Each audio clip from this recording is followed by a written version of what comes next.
yaitu Verdi Sambo, mana yang bersangkutan dituntut selama seumur hidup di dalam penjara. Sedangkan Ricky Rizal, Kuat Ma'ruf dan Putri Chandrawati hanya dituntut 8 tahun penjara. Dan Richard Eliezer yang dalam hal ini notabene adalah seorang atau sebagai seorang GC yang sekarang sedang digaung.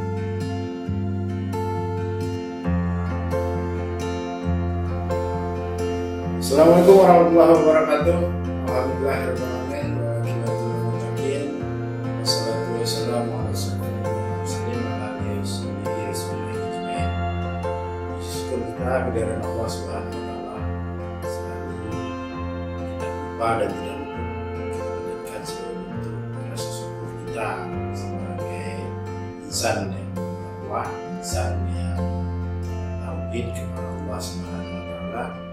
Dan juga tidak pesan-pesannya kita sampaikan salawat dan salam kita kirimkan kepada junjungan alam Nabi besar Muhammad SAW. Mudah-mudahan di akhirat kelak atau di yaumil mahsyar kelak Allah izinkan beliau untuk memberikan syafaat kepada kita semua yang bersalawat kepada beliau, diakuinya kita sebagai umat beliau, sehingga kita bisa memperoleh pertolongan di mana hari tidak ada pertolongan kecuali pertolongan dari Allah dan Rasulnya. Itu marilah kita ucapkan Allahumma shalli ala sayyidina Muhammad wa ala ali sayyidina Muhammad. Assalamualaikum ya Rasulullah. Mudah-mudahan ada syafaat dan manfaat yang bisa kita peroleh dari apa yang kita lakukan pada hari ini. Nah, kembali mencermati pemberitaan.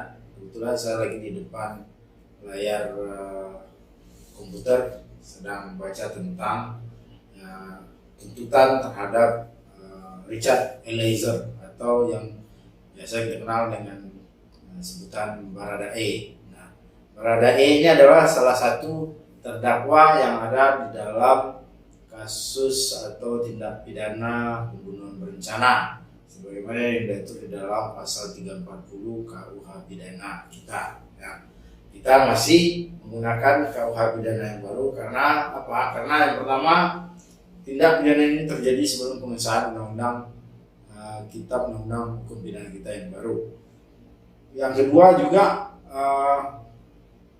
pada saat ini undang-undang tersebut masih belum diberlakukan karena masih dalam masa transisi selama 3 tahun ke depan. Nah, untuk itu mari kita coba cermati kembali apa yang sudah terjadi di dalam perjalanan kasus atau dalam perjalanan proses pemidanaan yang terjadi pada Verdi Sambo CS. Nah, kita bilang CS karena ada di sana Ricky Rizal, Kuat Ma'ruf, ada Putri Chandrawati, dan ada juga Baradae Richard Eliezer. Nah, sebenarnya tindak pidana yang terjadi ini adalah suatu tindak pidana yang lazim dan yang biasa terjadi di dalam setiap aspek kehidupan manapun, baik apakah kalangan bawah, kalangan ekonomi menengah ataupun kalangan ekonomi atas. Ini biasa hal terjadi suatu tindak pidana. Dan juga bahkan di negara-negara asing pun ini sesuatu hal yang kerap terjadi, gitu ya. Tapi bukan berarti dibolehkan oleh hukum untuk terjadi suatu tindak pidana. Tetapi kalau memang itu dapat diproses, maka akan diproses. Sama dengan apa yang terjadi di dalam tindak pidana 340 atau pasal 340 KUH pidana ini yang dilakukan oleh Verdi Sambo CS. Nah, kali ini kita coba melihat atau kita coba mengulas tentang apa yang terjadi dalam tuntutan si Baradae atau Richard Eliezer. Kenapa hal ini menjadi cukup menarik? Karena sebenarnya di dalam kasus atau tindak pidana pembunuhan berencana yang terjadi pada Richard Eliezer ini bukan hanya tindak pidana pembunuhan berencana semata, tapi ada beberapa tindak pidana lain yang terjadi juga berbarengan pada saat itu.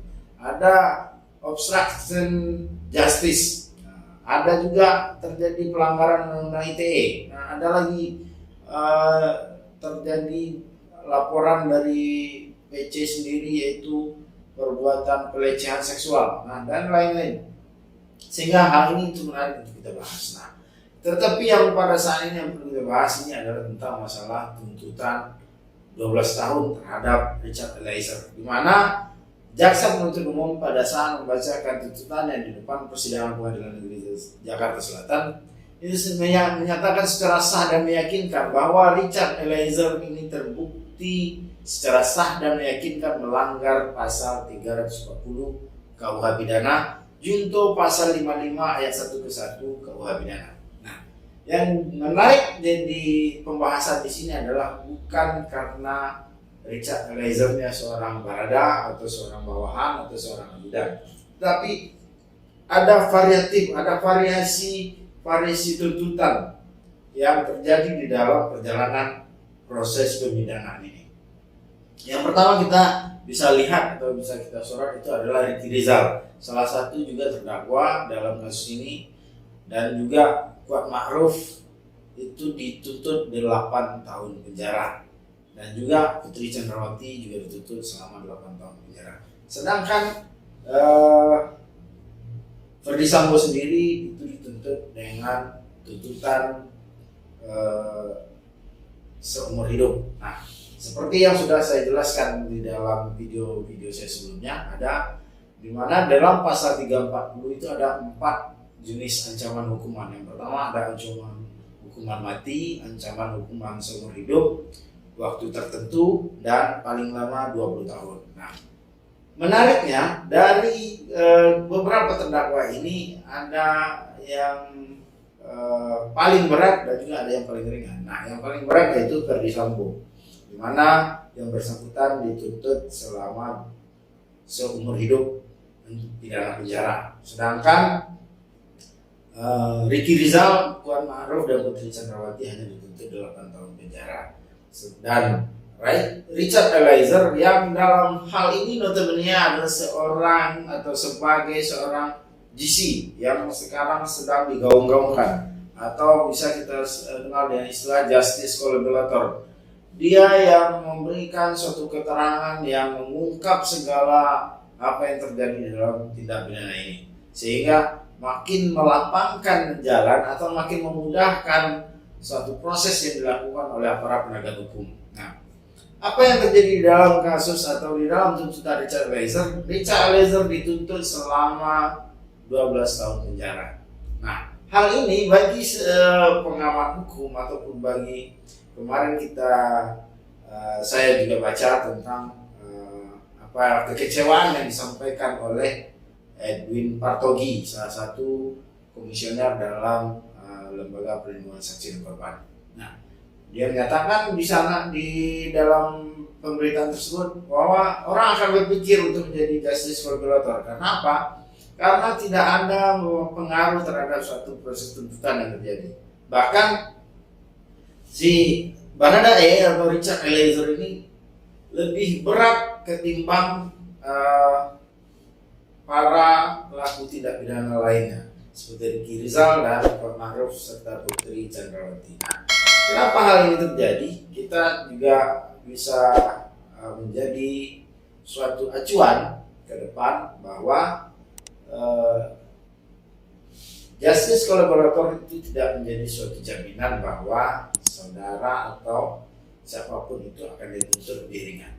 Nah, kenapa? Contohnya adalah apa yang terjadi dalam kasus ini. Nah, kenapa Ricky Rizal dan Kuat Ma'ruf serta Putri Chandrawati dituntut hanya 8 tahun, sedangkan Richard Eliezer itu dituntut 12 tahun?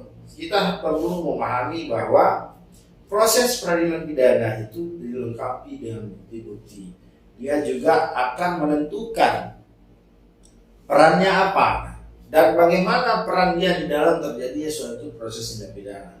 Nah, seperti yang diketahui beberapa waktu lalu bahwa Ricky Rizal dia hanya ada di tempat itu, tapi dia tidak mencegah terjadi tindak pidana. Dalam pengakuan yang bersangkutan bersembunyi. Kuat Ma'ruf juga demikian. Bahkan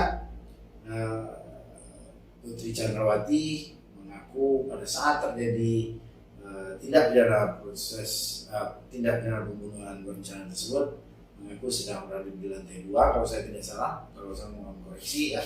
Nah, ini menunjukkan berat ringannya peran masing-masing terdakwa ini. Maka disitulah nanti kita akan melihat ada suatu subjektivitas penuntutan namanya.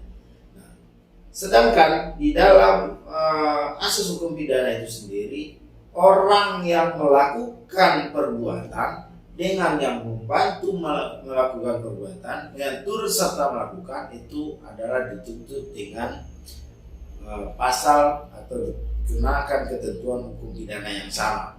Cuman terjadi variatif atau variasi perbedaan tuntutan yang cukup mencolok sebenarnya. Kenapa? Karena si Richard Eliezer yang bertindak sebagai seorang justice collaborator ini, dia dituntut selama 12 tahun.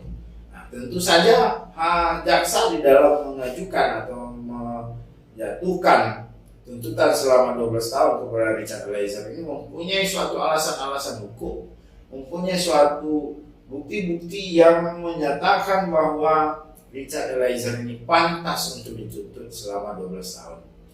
Kita sebagai orang yang selalu memperhatikan berjalannya proses persidangan, saya sendiri tidak mengikuti secara detail, saya tidak membaca berkas perkaranya, tetapi dalam dalam pengamatan apa yang saya lihat, saya berpandangan, saya berasumsi tentunya jaksa di dalam menjatuhkan tuntutan terhadap Richard Eliezer selama 12 tahun tentu sudah didasari dengan bukti-bukti yang menunjukkan peran kuat Richard Eliezer dalam hal terjadinya tindak pidana pembunuhan ini. Tentu ada hal-hal yang meringankan dan hal-hal yang memberatkan di dalam tuntutan yang dibuat oleh jaksa penuntut umum. Karena hal-hal seperti ini adalah sesuatu hal yang standar di dalam yang namanya surat tuntutan. Nah, bagaimana langkah selanjutnya yang harus dilakukan oleh terdakwa Richard Eliezer? Richard Eliezer melalui tim penasihat hukum itu mempunyai suatu beban kerja moral yang sangat berat mungkin ya dikatakan, karena tentu menyatakan Richard Eliezer di bawah tekanan untuk melakukan itu atau daya paksa, atau menyatakan bahwa Richard Eliezer tidak mempunyai kehendak bebas untuk bisa tidak melakukan itu, tidak membantu Ferdy Sambo dalam melakukan tindak pidana itu, maka ini adalah tugas berat yang harus dilaksanakan oleh tim penasihat Richard Eliezer. Nah, bagaimana kelanjutan dari proses pemidanaan ini bisa kita simak nanti pada saat tim penasihat hukum Richard Eliezer mengajukan nota pembelaan atau pledoi. Nah, apa hal-hal yang akan dilakukan? Hal ini juga menarik untuk diketahui karena banyak muatan-muatan ilmu hukum yang bisa kita lihat atau bisa kita ketahui dari terjadinya proses atau terjadinya tindak pidana pembunuhan berencana yang dilakukan oleh Ferdy Sambo CS sejauh ini. Nah, demikian ulasan singkat tentang tuntutan 12 tahun. Mungkin perlu kita elaborasi atau kita perlu kita kaji secara ilmiah apa sih sebenarnya, bagaimana masa depan justice collaborator di dalam proses pemidanaan di Indonesia. Simak terus dalam video penjelasan ini, video ulasan ini maksudnya dalam akun YouTube Gusti PD27. Mudah-mudahan ada manfaat yang bisa diambil dari ulasan-ulasan yang saya lakukan ini. Dan jika menurut sobat-sobat sekalian, menurut sobat TikTok, sobat-sobat YouTube, video ini ada manfaatnya, silakan di-share sebanyak-banyaknya. Oke, demikian penjelasan saya. Lebih kurang, selamat malam.